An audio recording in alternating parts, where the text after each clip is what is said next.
témoigner aujourd'hui car nous vivons des moments difficiles ensemble. Nous sommes au pied du Panthéon, un monument à la mémoire des grands hommes de ce pays et des événements qui ont marqué la France. Parmi eux, la Déclaration des droits de l'homme 1789. Cette déclaration rappelle nos droits ainsi que nos libertés. Ce sont ces deux choses qui sont bafouées par un État qui prend des décisions anticonstitutionnelles sans que personne ne réagisse. Aujourd'hui, cette déclaration des droits de l'homme ne s'applique pas plus aux supporters parisiens. Nous sommes les victimes de la liberticide et nous sommes les rats de laboratoire d'un gouvernement qui veut mettre fin au mouvement ultra-français. C'est pour cela que nous déposons une gerbe de fleurs en la mémoire de cette déclaration. Nous profitons aussi de cette occasion pour déposer une gerbe de fleurs en la mémoire de notre fierté des années passées. Cette fierté qui s'exprimait dans notre deuxième maison. Cette fierté qui a fait le tour de l'Europe et qui a été reconnue partout. Cette fierté qui nous a été retirée par une direction totalement méprisante. Cette fierté qui est tout simplement la ferveur du Parc des Princes. En l'hommage de ces deux disparitions, nous vous demandons de respecter une minute de silence en brandissant tout ce dont vous êtes fiers. Vos écharpes, vos drapeaux, tout ce qui est à la couleur du PSG. Merci les gars pour la minute de silence. On va faire un peu de temps histoire de continuer à partir. Ok, on va voir si vous êtes tous aujourd'hui.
Boulogne, une certaine unité en fait derrière cette manif aujourd'hui. On ne veut pas rentrer dans ce débat-là. Aujourd'hui, nous, on demande aux personnes, enfin aux anciens abonnés de venir. Je ne sais pas s'il y a plus d'Auteuil, s'il y a plus de Boulogne. Oui, on essaye de finir. Maintenant, on ne veut même pas rentrer dans ce débat-là.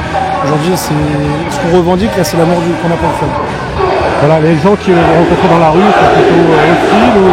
Il y en a qui reçoivent ça, c'est positif, mais il y a des personnes, comme là on vient de croiser une personne qui veut des supporters parisiens et qui dit qu'on est des fachos. Donc c'est triste et ça c'est à cause de l'amalgame qui est fait, à cause des médias, qu'il y a des personnes qui ont aiment dire ça. On voit qu'il y a quand même encore cet amour des supporters derrière ce club, malgré l'amalgame qui est fait. Et voilà, de toute façon, c'est sûr qu'on ne lâchera pas l'affaire tant qu'on ne sera pas réhabilité en tant que supporter dans nos virages. Nous, ce qu'on aimerait, c'est l'année prochaine pouvoir se faire abonner au parc. C'est l'objectif. Et qu'on mette fin à l'association cet été. Maintenant, on verra, on attend. Je pense que les choses vont bouger dans les semaines qui vont arriver. Il faut bien que le club prenne des décisions et reprenne contact avec nous, parce que nous, de toute façon, on n'a pas plus de contact avec eux. Donc on verra. Mais ouais, c'est vrai que l'objectif, c'est ça, c'est de pouvoir revenir au parc.